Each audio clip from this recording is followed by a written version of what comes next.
Hello, solo flight. Mag-SM ako. Napasugod sa SM. Ayan, may bibilin tayo ngayon. Dito ng SM, oh. Pasok na tayo sa parkingan sa taas. Umaambon-ambon. So, let's see kung ano mangyayari. Charot.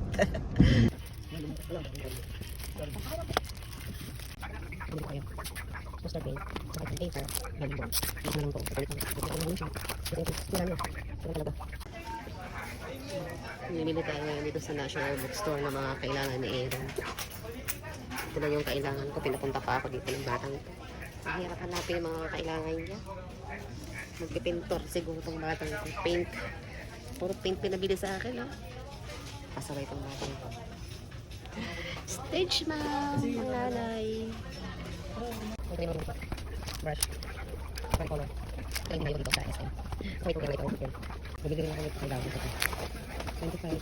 Ito sa $25.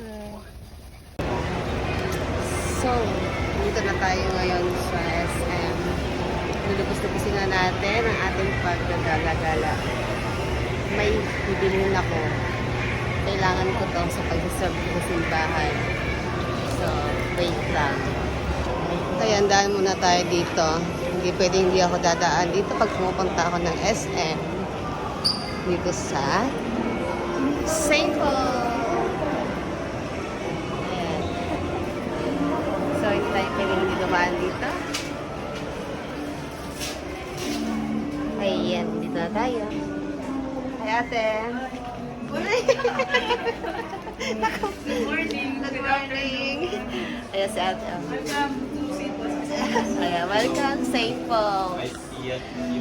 So, dito tayo ngayon dahil may bibili na ako para sa aking mga alaga. Ito, nalagay ko sa car. At syempre, kasama ako sa pilgrimage. Kaya, bibili ako nito. At nandito naman tayo ngayon sa mga sapatos. Kailangan kong bumili ng sapatos pang surf. Kasi makikita nyo mamaya yung shoes ko na black. As in 2 years yung napudpud talaga walang kapalitan yun. Kaya kailangan ko na bumili. Nagkaantay lang ako ng size ko.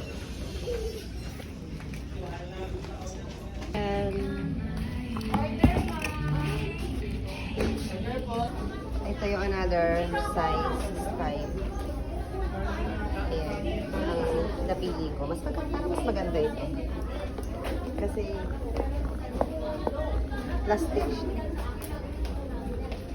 Last destination. Bumili ako ng tinapay dito sa Panday, Manila. Ay, ano, French paper pala. French paper pala.